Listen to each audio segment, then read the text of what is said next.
Video आज हमारी class 12th के लिए है। कंपार्टमेंट और इम्प्रूवमेंट का पार्ट 14 है। इसके मैं 13 पार्ट पहले ही बना चुका हूँ आपके लिए, तो इसे देख लीजिएगा। आज का टॉपिक हमारा जो रहेगा वो है हमारा प्रोबेबिलिटी डिस्ट्रीब्यूशन। फिर देखो 2 से 3 नंबर का क्वेश्चन इस टॉपिक से आता ही आता है। प्रोबेबिलिटी से प्रोबेबिलिटी डिस्ट्रीब्यूशन हो गया, बेस थ्योरम हो गया, आपका कंडीशनल हो गया, मल्टीप्लिकेशन। यही 4 टॉपिक है, इन्हीं से क्वेश्चन आते हैं। बाकी सबकी मैंने वीडियोज़ बनाई हुई हैं पूरे चैप्टर्स की। ये टॉपिक मेरा वीडियो में नहीं है, तो इसे आज मैं क्लियर करता हूँ। पहले देख लीजिए प्रोबेबिलिटी डिस्ट्रीब्यूशन होता क्या है। देखिए क्वेश्चन में मेरे को दे दिया कि मीन की वैल्यू 3 है, आपको ए और बी पता करने हैं। चलो ठीक है, ए और बी पता करने हैं, और ए और बी पता करने के बाद आपको प्रोबेबिलिटी की वैल्यू निकालनी है। ठीक है, यही तो कह रहे हैं। अच्छा देखिए, सबसे पहले प्रोबेबिलिटी डिस्ट्रीब्यूशन के पॉइंट्स क्या क्या हैं कि समेशन ऑफ पी एक्स आई, सारी प्रोबेबिलिटीज़ का जो सम होगा वो क्या होगा 1। तो सारी प्रोबेबिलिटी x क्या होता है यहाँ पर रैंडम वेरिएबल, x क्या होता है रैंडम वेरिएबल, x की वैल्यू 1 है। तो x इज इक्वल टू 1 पे प्रोबेबिलिटी क्या है px 0.2, इसका मतलब ये p1 है। कितनी है प्रोबेबिलिटी 0.2। सेकंड सुनिए कि कोई भी इंडिपेंडेंट प्रोबेबिलिटी या तो वो 0 हो सकती है या वो ग्रेटर देन 0 हो सकती है, नेगेटिव नहीं होगी। अच्छा 0 से बड़ी कहाँ तक होगी ये भी याद रखिए भैया, 0 से बड़ी और 1 के बीच में हो सकती है। ठीक है जी, मुझे पता है प्रोबेबिलिटी की वैल्यू 0 से 1 के बीच में होती है। तीसरी चीज़ मीन कैसे निकालते हैं। देखो आपको 3 चीज़ें मिल सकती हैं, या तो EX कह देगा, या कह देगा एक्सपेक्टेशन, या कह देगा मीन। इसका सिंपल फॉर्मूला क्या है, समेशन पी आई एक्स आई। मतलब इसकी आमने सामने मल्टीप्लाई करिए और ऐड कर दीजिए, और जो भी आंसर आएगा वो क्या होगा मीन। तो समझ गए, 3 चीज़ें आपको याद रखनी है। अब पहली वैल्यू से कि सारी प्रोबेबिलिटीज़ का सम है 1, तो प्रोबेबिलिटी पहली प्रोबेबिलिटी क्या है 0.2 plus A plus 0.2 plus B is equal to 1। 0.2 plus 0.2 0.4, उधर ले जाके माइनस करिए, ये बनेगा 2a plus B is equal to 0.4। बन गई पहली वैल्यू, पहली इक्वेशन आ गई 2a plus B is equal to 0.4। उसके बाद वो कह रहा है कि मीन की जो वैल्यू है वो 3 है। एक्सपेक्टेशन कहो, EX कहो या मीन कहो, एक ही बात है। मीन कैसे निकालते हैं, पी आई एक्स आई से का सम आमने सामने मल्टीप्लाई करो। 1 into 0.2 0.2, a into 2 2a, a into 3 3a, 4 into 0.2 0.8, और 5 इंटू b 5b, कितना 3 के इक्वल है। 0.2 और 0.8 मिला के 1 होगा। 2a प्लस 3a ये हो गया 5a, ये कितना हो गया 5b इज इक्वल टू, अब 0.2 और 0.8 1, 3 माइनस 1, ये वैल्यू आएगी 2। सेकेंड इक्वेशन, दोनों इक्वेशन को सॉल्व करिए। तो दोनों इक्वेशन को सॉल्व करोगे तो क्या वैल्यू आएगी, देखिए इधर 5a plus 5b is equal to 2 है, और 2a plus b is equal to 0.4 है। तो दोनों इक्वेशन को इस वाली इक्वेशन में फर्स्ट वाले में अब 5 से मल्टीप्लाई कर दो। किससे मल्टीप्लाई कर दो, पहले तो इस इक्वेशन को इसके नीचे लिखो, 2a plus B is equal to 0.4। बेटा जी जब इसमें आप 5 से मल्टीप्लाई करोगे, इधर देख लीजिए क्या बनेगा, 2 इक्वेशन बनेंगी।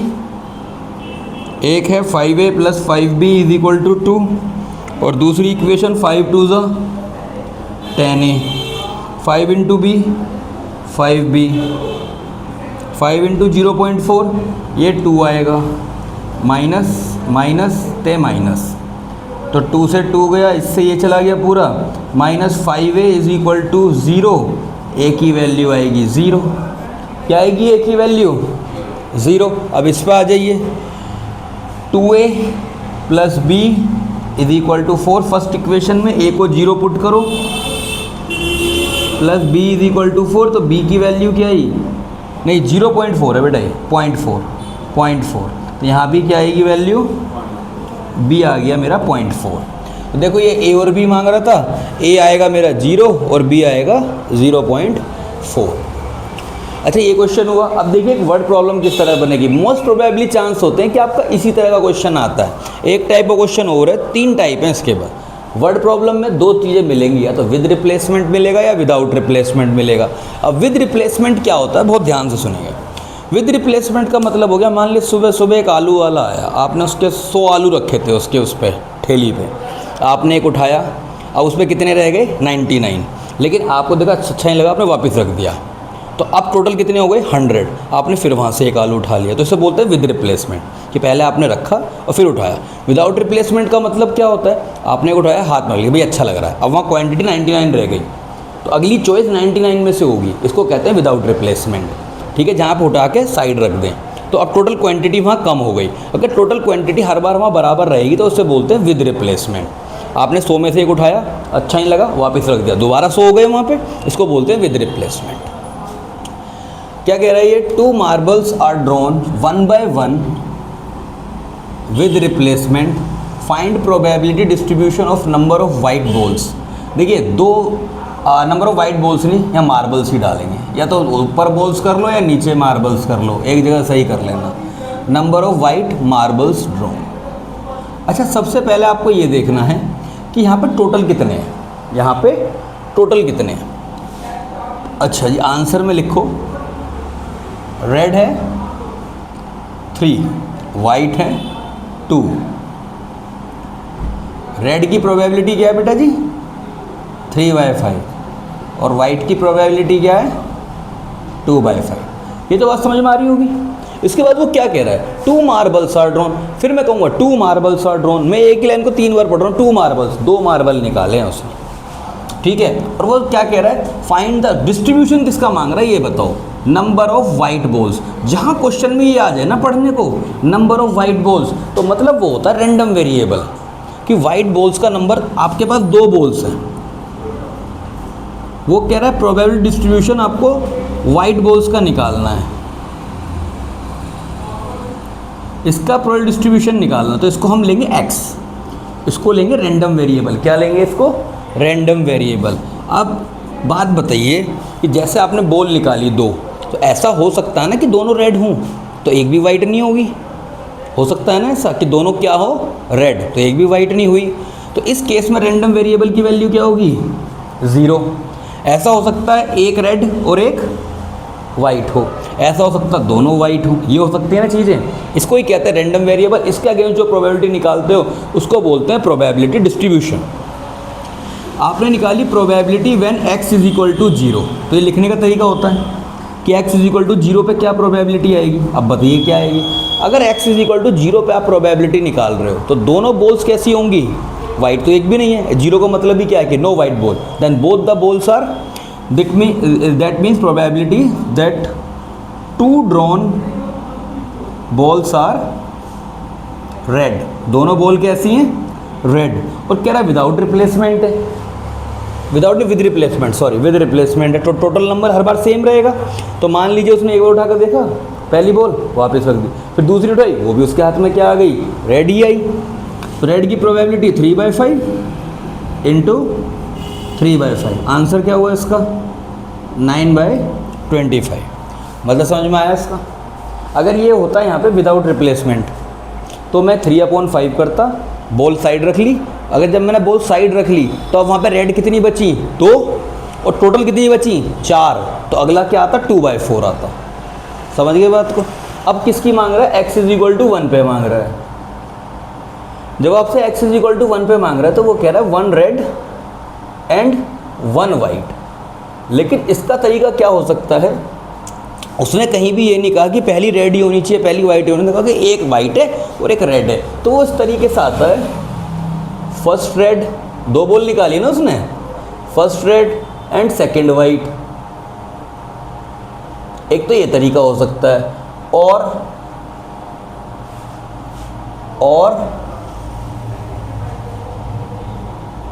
First white and second red, भाई ये भी तरीका हो सकता है, समझ रहे हो बात को। ये बॉल दो निकाली हैं उसने, तो दो बॉल कैसे निकली है, एक रेड है एक वाइट है। अब की बार वाले केस में कैसे कह रहा है, इसमें तो नहीं कह रहा दोनों बॉल कैसी हैं, रेड। यहाँ कह रहा है कि एक रेड है और एक वाइट है, तो तरीका क्या हो सकता है, पहली रेड होगी तो दूसरी वाइट होगी, या अगर पहली वाइट हुई तो दूसरी रेड होगी। समझ में आ गई बात। एंड का मतलब क्या होता है, मल्टीप्लिकेशन, और का मतलब होता है एडिशन। ठीक है, तो इसकी प्रोबेबिलिटी निकालते हैं जरा, देखो जरा। फर्स्ट रेड की प्रोबेबिलिटी क्या होगी, फर्स्ट रेड की, अगर पहली रेड है 3/5। ठीक है, उसने रेड देखी वापस रख दी, टोटल नंबर पूरा हो गया। अब वाइट की क्या होगी 2/5, और का मतलब आता है प्लस, फर्स्ट वाइट 2/5 इंटू 3/5। तो वैल्यू क्या बनी इसकी 6/25, 6/25। Answer is 12/25। हम इसे एक तरीके से और भी कर सकते हैं, वो कैसे, अभी हमने पहले क्वेश्चन में कुछ छोड़ दिया शायद, उसे भी देखेंगे एक सेकंड। इसे देखो जरा पहले 12/25, इसको और तरीके से कैसे कर सकते हो, कॉम्बिनेशन मेथड से। किससे, कॉम्बिनेशन मेथड से। और किस तरह करा जा सकता है, मतलब फर्स्ट रेड, एक रेड और एक वाइट, ये चाहिए। रेड हैं कितनी 3C1 इंटू, और वाइट कितनी चाहिए एक 2C1 अपॉन, टोटल कितनी हुई हैं 5, 5 में से कितनी 2, तो 5 में से 2 बॉल के कॉम्बिनेशन, ये तो हो गया टोटल इसका। ठीक है, जिसे टोटल नंबर ऑफ इवेंट बोलते हैं। ऊपर क्या 3 में से 1 का कॉम्बिनेशन और 2 में से 1 का कॉम्बिनेशन। इस तरीके से भी कर सकते हो, ऐसे भी कर सकते हो, जैसे मन करे वैसे कर लेना। उसके बाद प्रोबेबिलिटी एट x = 2 का मतलब है probability when both balls are white, both are white. इसकी प्रोबेबिलिटी क्या होगी बताइए, पहली बार बॉल वाइट 2/5, दूसरी बॉल वाइट 2/5। आंसर क्या हो गया 4/25। अगर आपको चेक करना तो find the mean number, mean of number of marbles drawn, या मैंने कहीं बॉल तो नहीं लिख दिया, first red and second white, balls यहाँ भाई देखो बॉल और इसमें मेरी थोड़ी लग रहा कन्फ्यूज़न चल रही है, तो थोड़ा देख लीजिएगा बेटा। 4/25 आ गया। अब मैं इसकी टेबल बनाता हूँ। देखिए टेबल बनाने से पहले ना एक काम कर लीजिएगा, अपने आंसर को चेक करते हैं। जितनी भी आपने तीनों प्रोबेबिलिटीज़ निकाली हैं उन सब का सम कर लीजिए। देखिए बेस सबका, इसका भी 25, इसका भी बेस 25 आ रहा है और इसका भी 25 आ रहा है, तो मतलब बेस तो तीनों को 25 रहेगा जब आप ऐड करोगे। ऊपर वाले का सम करो, 9 और 12 21 और 4 25, और 25/25 कितना होता है 1। तो मैंने क्या बताया था, सारी प्रोबेबिलिटीज़ का सम क्या होना चाहिए 1। तो अब तब हमारे सारे आंसर क्या आए हैं, मतलब ठीक आए हैं। तो यहाँ पे हो गया x, यहाँ हो गया px। x की वैल्यू है 0 1 2, यहाँ है 9/25, यहाँ है 12/25 और यहाँ है 4/25। अब वो हमसे कह रहा है मीन निकालने को, तो मीन का मतलब होता है EX, एक्सपेक्टेशन हो गया, EX हो गया, मीन हो गया। आमने सामने मल्टीप्लाई करो, इसका मतलब होता है केवल x की px से मल्टीप्लाई करनी। इसकी इससे करोगे 0 आएगा, 1 की 12/25 से करो 12/25, और इसकी इससे करो 2 × 4 8/25। आंसर आया आपका 20/25, और 20/25 होता है 4/5। ये हो गया इसका मीन 4/5। एक बात याद रखना कि मीन का अगर आपका आंसर मीन का जैसे 1 से बड़ा आ रहा तो ये नहीं गलत है। देखो यहाँ मीन 3 दे रखा था उसने क्वेश्चन में कि मीन की वैल्यू 3 है, तो ये गलत नहीं होता, इस बात को समझ के चलनी है। ठीक है, ये हमारा टेबल बनाने का तरीका होता है। ऐसे ही क्वेश्चन आपका पेपर में लग सकता है आराम से, एक्सपेक्टेड क्वेश्चन मानो इसे। 4/5 आ गया। अच्छा मुझे इस क्वेश्चन में, इस वाले में x > 3 के लिए प्रोबेबिलिटी की वैल्यू निकालनी थी, तो इस क्वेश्चन में मैं थोड़ा सा इसे एक्सटेंड कर देता हूँ। इधर देखिए, प्रोबेबिलिटी व्हेन x > 3, तो > 3 के लिए क्या क्या है, ये देखो प्रोबेबिलिटी 3 पे a है, मतलब इसमें हम लेंगे P3 P4 P5। बात समझ में आई, क्या क्या लेंगे P3 P4 P5। P3 a है, P4 0.2 है और P5 b है। तो भैया यहाँ से वैल्यू देख लो, a की तो 0 आ रही है, 0.02 प्लस 0.4, उसकी प्रोबेबिलिटी हो गई 0.6। इसमें डेसिमल हटा के मैं लिख सकता हूँ तो 3/5। ठीक है, इस क्वेश्चन में शायद 2a + b को मैंने 0.4 लिख दिया था, यहाँ पे 0.6 है। ठीक है, तो बाकी मेथड सेम है, 0.4 0.6, वो 1 में से मैंने उधर ले जाके -3 किया था, मैं डायरेक्ट 0.4 लिख दिया, बाकी सारा मेथड वही है। तो जल्दी से खत्म करते हैं। 2a + b 0.6 है। इसकी मीन की मल्टीप्लिकेशन कितनी, मीन से दे रखा है मुझे 3, मीन कैसे निकालते हैं, आमने सामने मल्टीप्लाई। तो 0.2 2a plus 3a plus 0.8 plus 5b is equal to 3। ठीक है, 2a plus 5a plus 5b is equal to 2। ये हो गई मेरी सेकंड इक्वेशन। पहली वाली इक्वेशन क्या है, 2a plus b is equal to 0.6 यहाँ पुट करो और इस इक्वेशन में मल्टीप्लाई करते बेटा 5 से।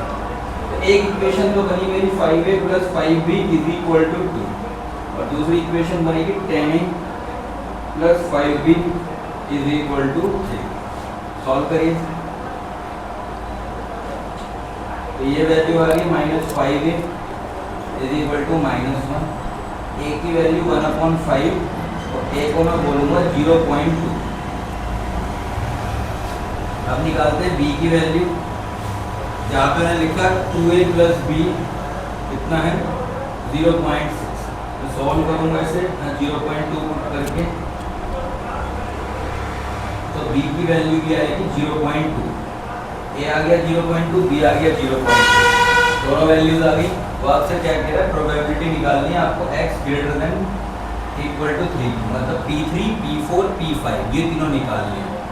ठीक है, एक है a, एक है 0.2, एक है b। 0.2 प्लस 0.2 और b की वैल्यू भी 0.2, वैल्यू 0.6 आ रही है 3/5। देखिए पहले भी यही वैल्यू आ रही थी, मेथड वही है, केवल मेरे से वहाँ 1 छूट गया था, 1 से माइनस करना। सॉरी फॉर दैट, क्या कर सकते हैं।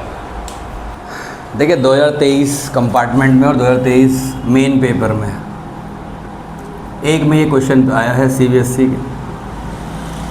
ठीक है, तो ये क्वेश्चन हमें क्यों करना चाहिए, आप सबको पता है 5 नंबर में आता है ये टॉपिक। तीसरा क्वेश्चन है आज का हमारा, जो हमने 2 प्रोबेबिलिटी डिस्ट्रीब्यूशन खत्म करे हैं, 1-2 क्वेश्चन इससे करेंगे, फिर किसी और चैप्टर पे जंप करेंगे। मिक्स क्वेश्चन कराऊंगा, 5 नंबर, 3 नंबर और 2 नंबर वाले। MCQ की एक सीरीज़ चला दूंगा पूरी।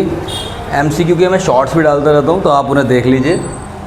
आज मैं एक शॉर्ट डालूँ जिसमें मैं 5-7 क्वेश्चन आपके पेपर में आए लायक डाल दूँ। मैक्सिमम z किसके इक्वल है, 70x प्लस 4 40y के। इसको हम बोलते हैं ऑब्जेक्टिव फंक्शन। क्या बोलते हैं इसे सर, ऑब्जेक्टिव फंक्शन। ये कह रहा है कि 3x प्लस 2y ये क्या है, कॉन्स्टेंट्स, इनको बोलते हैं कॉन्स्टेंट्स। अब जिनको बिल्कुल नहीं आता मैं बिल्कुल स्क्रैच से बता देता हूँ इससे। सबसे पहले हम एक काम करते हैं कि अपने कॉन्स्टेंट्स को उठाते हैं। जो भी ST के बाद लिखे हैं कॉन्स्टेंट होते हैं, इनको बोलते हैं हम नॉन नेगेटिव कॉन्स्टेंट्स। क्या बोलते हैं इन्हें, नॉन नेगेटिव कॉन्स्टेंट्स, क्योंकि ये पॉजिटिव है। इसका मतलब ये है कि x और y की वैल्यू जो फाइनल आंसर में ली जाएगी वो पॉजिटिव ही ली जाएगी, या 0 ले सकते हैं। ठीक है, 3x प्लस 2y। तो कन्वर्ट, आपको पहली लाइन लिखनी है, कन्वर्ट इनइक्वालिटी इनटू इक्वालिटी। जो आपको सिंपल कांस्टेंट दे रखे हैं, नॉन नेगेटिव वाला नहीं, जो सिंपल दे रखे हैं उनको आपको इनइक्वालिटी से इक्वालिटी में कन्वर्ट करना है। कर लिया।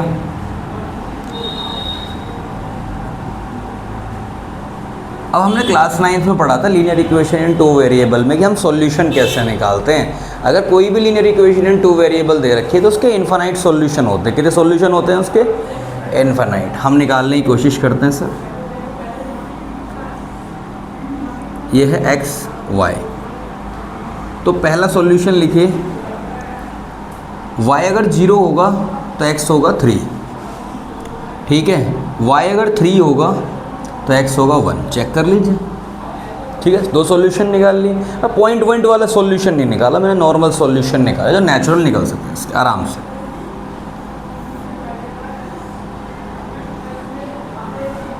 x y, अगर मैंने y को रखा 3 तो x आएगा 2। ठीक है, y को रखा 6, x आएगा 1। ठीक है, पॉइंट आ गए। अब क्या करना है मुझे, मेरे ना एक ओरिजिन टेस्ट होता है। क्या होता है, ओरिजिन टेस्ट। मैं आपको बता देता हूँ इस क्वेश्चन के बीच में कि ओरिजिन टेस्ट क्या होगा। आपने पहली इनइक्वालिटी लिख लेनी है। यहाँ पे आप इस इनइक्वालिटी में x और y की जगह 0 0 पुट कर दीजिए। कर दी। ये 0 आएगा, ये भी 0 आएगा और आंसर है 9। अब मुझे ये बताइए क्या ये स्टेटमेंट ट्रू है? 9 की वैल्यू इक्वल नहीं होती 0 के, लेकिन बड़ी तो होती है ना 0 से। कोई भी एक सेट का हो जाए बस, या तो ये होल्ड हो या ये होल्ड हो, तो आप क्या बोलोगे? Yes it is true. और अगर ये ट्रू आती है तो आपका जो शेडेड रीजन है वो ओरिजिन की तरफ चलेगा।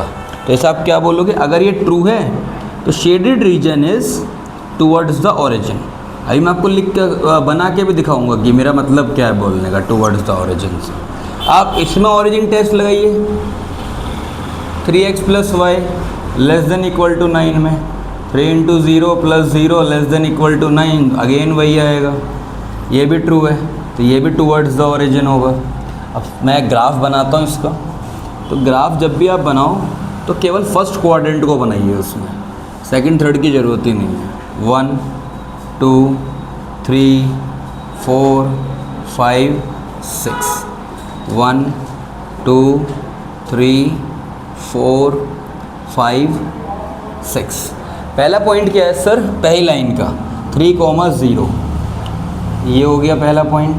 अगला पॉइंट है 1,3 1,3, कहीं यहाँ से पास हो रहा है। इवेंचुअली कोई इसे 4 से मत पास करा देना, क्योंकि देखिए अगर मैं इस वाली इक्वेशन में जैसे ही मैंने y को 0 रखा x3 आ गया, लेकिन मैं x को 0 करूँगा तो y 4.5 आ रहा है। y कितना आ रहा है इसमें? 4.5। तो 1,3 शायद मैंने ज़्यादा ही पास लगा दिया इसका, इधर लगा दे थोड़ा सा।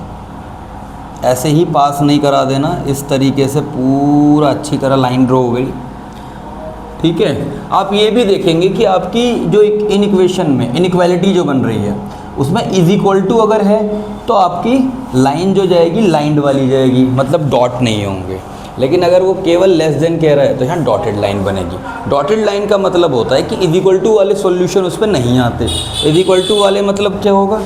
सपोज दैट अगर x + y लेस देन 4 है, कहीं लिखा हुआ है ऐसे, तो अब आपका 2,2 इसका सॉल्यूशन नहीं होगा, क्योंकि उसने जैसे आपने 2 + 2 पुट करोगे तो ये 4 हो जाए। यहाँ तो 4 है ही, और 2 और 2 भी 4 होगा, तो पॉसिबल ही नहीं है कि 4 4 से छोटा हो, तो ये बात गलत साबित हो जाएगी। डॉटेड लाइन का मतलब होता है कि जो एग्जैक्ट 4 के इक्वल पॉइंट्स हैं, जो ऐसे पॉइंट्स हैं जिन पे उसकी वैल्यू एग्जैक्ट 4 आएगी, वो अब लाई नहीं करेंगे, उससे कम वाले लाई करेंगे या ज़्यादा वाले। वो डिपेंड करता है कि लेस देन या ग्रेटर देन। तो ऐसी सिचुएशन हमारे सामने अभी तक नहीं है, इसमें तो नहीं है, 12th में हमारे सामने ये आ गया। अब एक पॉइंट है मेरा 2,3, ये यहाँ पे हो गया, और अगला पॉइंट है मेरा 1,6, ये कहीं यहाँ हो गया, ठीक है। अच्छा, सबसे पहले ये देखिए कि क्या इसमें कहीं भी इंटरसेक्शन है। आपको ये भी देखना है कि इसमें इंटरसेक्शन है या नहीं है।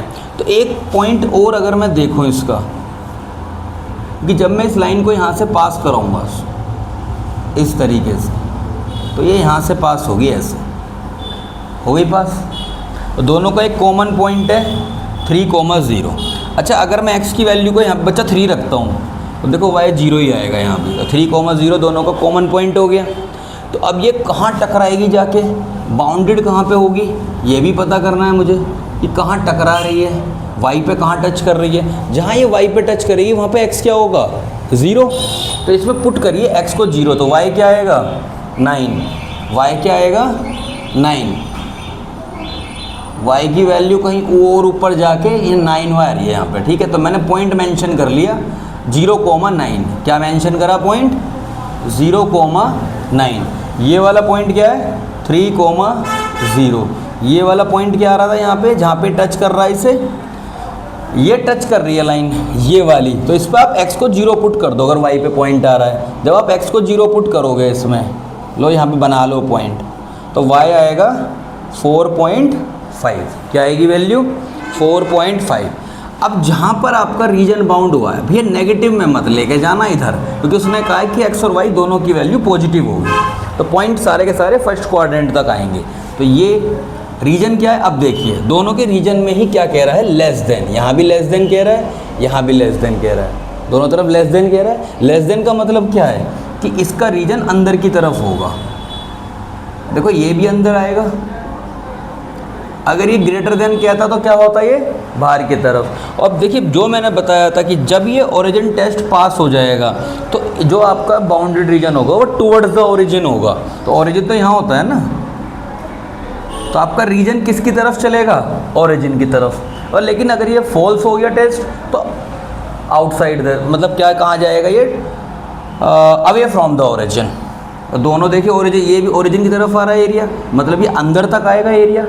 कहाँ तक आएगा? ये एरिया चलते चलते यहाँ तक आएगा ओरिजिन तक, ये पूरा ट्रेस हो जाएगा। और ये भी एरिया अंदर की तरफ आ रहा है। आपको तो ये देखना है कि दोनों का कॉमन रीजन क्या है, दोनों का कॉमन रीजन क्या है। और दोनों का कॉमन रीजन, जब ये वाला रीजन इसका एरिया अंदर की साइड आएगा तो पूरे को ढक लेगा ना, यहाँ तक सारे को ढक लेगा। इस वाले का भी पूरे को ढक रहा है, तो दोनों का कॉमन रीजन ये हो गया, ये हो गया दोनों का कॉमन रीजन। आ गया जी कॉमन रीजन।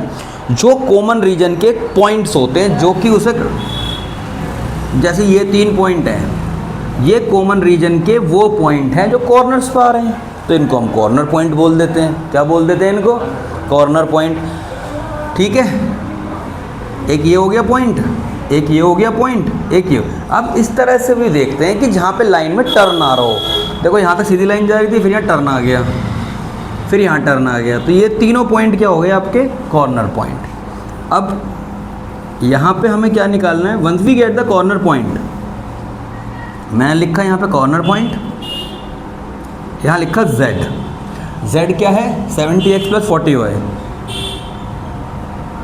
एक पॉइंट है 0 0, एक पॉइंट है 3, 0, और ये वाला पॉइंट क्या है? जो कॉर्नर पॉइंट है 0, 4.5 या 9/2, बात एक ही है। तो 0, 9/2 वैल्यू पुट करो जरा 70x 40y में, तो पहली वैल्यू तो 0 आ जाएगी। 3 0 पे क्या आएगा? 210, और 0, 9/2 पे क्या आएगा? 180। पुट करके देख लीजिए, 40 × 9/2, 20 × 9 180। वो मैक्सिमम पूछ रहा था, तो क्या लिखोगे? मैक्सिमम ऑफ z = 210 पॉइंट क्या है? 3, 0, और मिनिमम 0 पे मिनिमम नहीं पूछ रहा होगा। ठीक है, देखिए सबसे पहले तो हमने इनइक्वालिटी को इक्वालिटी में कन्वर्ट करके पॉइंट्स निकाल लिए। बेसिक पॉइंट क्या है कि लाइन बनाने के लिए 2 पॉइंट चाहिए, 2 पॉइंट मैंने बना लिए। ठीक है, मैंने x को 0 रखा तो y 4.5 आया, y को 0 रखा तो x 3 आया। ऐसे ही मैंने यहाँ पे y को 0 रखा, x 3 आया। लेकिन अगर मैं यहाँ पे x को 0 रखूँगा तो y 9 आएगा। तो ये पॉइंट मैंने डाल दिया यहाँ पे, दोनों के पॉइंट लोकेट कर लिए। फिर आप देखते हो कि ये क्या है? Less than equal to. तो लेस देन इक्वल टू हो या कुछ भी हो, आप उसमें ओरिजिन टेस्ट लगा लो। अगर ओरिजिन टेस्ट पॉजिटिव आ रहा है, जो ओरिजिन टेस्ट में x और y की जगह 0 पुट करने पर जो स्टेटमेंट आई बाद में, अगर वो ट्रू है तो आपका जो बाउंड्री रीजन होगा वो टुवर्ड्स द ओरिजिन होगा हर लाइन के लिए, और इसका भी टुवर्ड्स द ओरिजिन। तो देखो ये भी अंदर जा रहा है एरिया, ये भी एरिया अंदर आ रहा है, तो दोनों का कॉमन तो ये वाला होगा, ये थोड़ी बाहर चला जाएगा। दोनों का कॉमन पॉइंट आ गया। कॉमन पॉइंट के जो कॉर्नर्स होंगे उनको हम कॉर्नर पॉइंट कहते हैं। उसके बाद क्या करते हैं कि जैसे ही हमें कॉर्नर पॉइंट मेथड क्या कहता है कि जैसे ही आपको कॉर्नर पॉइंट मिल गए, उन कॉर्नर पॉइंट को आप z में पुट कर दो, और उसमें जो मैक्सिमम वैल्यू आ रही है वो मैक्सिमम हो जाएगा, और मिनिमम मांग रहा है तो मिनिमम वाला पॉइंट देख लो। तो मैक्सिमम वाला पॉइंट क्या है? 3, 0। ठीक है, देखिए हमने इसमें जो पॉइंट लिए हैं बीच में 1 6 2 3, ये शो करने की जरूरत क्यों नहीं है? क्योंकि कॉर्नर पॉइंट नहीं है। अगर आप नहीं भी करते शो तो कोई दिक्कत नहीं है इसमें। और ये बात नहीं कि 1 6 यहाँ 0 9, तो भैया मैं इसे बोर्ड पे बना रहा हूँ, आप ग्राफ पे बनाओगे तो इसको कुछ तो अंतर आएगा। तो मैंने तो आपको पॉइंट बता दिया। हम केवल उन्हीं पॉइंट्स को ज़्यादा ढंग से दिखाएंगे जो मेरे कॉर्नर पॉइंट है। ठीक है, ये ध्यान रखें। देखिए 2 नंबर के लिए क्वेश्चन है एक, हमने लिया है 3 डायमेंशनल ज्योमेट्री से। 2 लाइन दे रखी हैं, अब मुझे लैम्डा की वैल्यू निकालनी है। वो क्या कह रहा है? अगर ये 2 लाइन आपस में परपेंडिकुलर हैं तो परपेंडिकुलर की कंडीशन होती है a1 a2 + b1 b2 + c1 c2 = 0। आपको क्या देखना है कि जनरल इक्वेशन क्या होती है? आपको जनरल इक्वेशन में कन्वर्ट करना, वो होती है x - x1 / a, y - y1 / b, और z - z1 / c। ठीक है, जनरल इक्वेशन ऑफ लाइन हो गई। तो आपको ये देखना है बस इक्वेशन में कि x का कोफिशिएंट 1 होना चाहिए और पॉजिटिव 1 होना चाहिए। x का कोफिशिएंट क्या होना चाहिए? 1 और पॉजिटिव 1। तो यहाँ पे 1 है, y का भी कोफिशिएंट 1 और ऐसे ही z का 1, सबका 1 है, ऑलरेडी 1 है, तो यहाँ तो हमें कुछ करना ही नहीं है, यहाँ भी 1 है, यहाँ भी 1 है, यहाँ z का भी 1 है। तो ये वैल्यू आपकी a1 होगी, ये वैल्यू आपकी b1 और ये वैल्यू आपकी c1, a2 b2 c2। a1 हो गया -3, b1 हो गया 2 लैम्डा, c1 क्या हुआ 2, a2 हो गया 3 लैम्डा, b2 हो गया 2 और c2 हो गया -5। कंडीशनल क्या, अगर ए लाइन 1 परपेंडिकुलर है लाइन 2 के, तो a1 a2 plus b1 b2 plus c1 c2 बेटा होता है 0 के इक्वल। तो ये आ गया आपके सारी वैल्यूज, जिन्हें आपस में मल्टीप्लाई करो, ये आएगी -9 लैम्डा, वो आएगी 4 लैम्डा, ये आएगी -10 is equal to 0, -5 lambda is equal to 10, lambda की वैल्यू आएगी -2। लैम्डा क्या आया -2। सेम क्वेश्चन ये है, ये एनसीईआरटी का क्वेश्चन है। सबसे पहले देखो यहाँ पे क्या है 1 - x, तो पहले इसको सही करेक्ट करना है हमें। 1 मैंने क्या बताया, x का कोफिशिएंट क्या आना चाहिए +1, तो माइनस कॉमन लोगे, जैसे ही आपने माइनस कॉमन लिया ये बन जाएगा x -1 x से, और यहाँ जो माइनस आया होगा कॉमन लेने के बाद वो चला जाएगा नीचे। अब जो भी कॉमन ले रहे हो उसको डिनोमिनेटर में भेज देना। कहाँ भेज देना उसे, उसका पत्ता डिनोमिनेटर में काट देना। यहाँ पे y का कोफिशिएंट 7 है, 7 लेना पड़ेगा कॉमन। जैसे ही आप 7 कॉमन लोगे 7y -14 से क्या बचेगा, 7 कॉमन लेने के बाद ये y और ये 2, एक्चुअली यहाँ पे 7 आया और यहाँ पे क्या बचा लैम्डा। 7 y -2, 7 कॉमन लिया ऊपर से, यहाँ लैम्डा। ये 7 कहाँ आएगा, लैम्डा के डिनोमिनेटर में। कहाँ आएगा, कोई भी नंबर अगर आप कॉमन लेते हो तो वो जो भी नीचे नंबर लिखा उसके डिनोमिनेटर में आ जाएगा। तो ये हो गया y -2 अपॉन λ/7, y -2 अपॉन λ/7। ये सेम टू सेम आएगा z -3/2, ये फर्स्ट इक्वेशन बन गई। अब इसमें से क्या कॉमन आएगा, x के साथ, आपको पॉजिटिव चाहिए ना, x के साथ कोफिशिएंट है -7, तो कॉमन लेंगे इसमें से -7। -7 कॉमन लेने के बाद ये कैसा बन जाएगा कुछ, जैसे मैंने -7 कॉमन लिया तो ये x बचेगा, और पॉजिटिव में से नेगेटिव कॉमन आया तो अंदर भी क्या होगा, जब माइनस कॉमन लेते हैं साइन इंटरचेंज होते हैं, अंदर साइन क्या होते हैं चेंज, अपॉन 3 लैम्डा। तो क्या बना ये x -1 अपॉन 3 λ/-7, तो माइनस भी नीचे आ गया इसका। जो भी आप कॉमन लोगे उसे नीचे डोनेट कर देना। y -1 अपॉन 1, उसमें से माइनस कॉमन लोगे तो z -6 अपॉन -5। सेकेंड a1 कितना है -3, a2 कितना है -3 λ/7, b1 कितना है λ/7, c1 कितना है क्या 2, b2 कितना है कि 1, c2 कितना है कि -5। अब conditional of perpendicularity a1 a2 plus b1 b2 plus c1 c2 is equal to 0। a1 a2 -3 into -3 λ/7 plus λ/7 into 1 plus 2 into -5 is equal to 0। ये आएगा 9 λ/7। एक सेकेंड यहाँ देखना जरा, क्वेश्चन में शायद मैं λ/7 लिखा है, या 2 λ/7 3 λ/7 कुछ भी आ सकता है। तो मैंने चेक किया, यह है λ/7, 2 -5 उधर भेज दो, ये 10 हो गया। ये आज इन लोगों ने नया हॉर्न लगवाया है, इसे बजाए बजाए जा रहे हैं पागलों की तरह। 10, ये कितना आया, lambda is equal to 70/10, lambda की वैल्यू आई 7। ठीक है।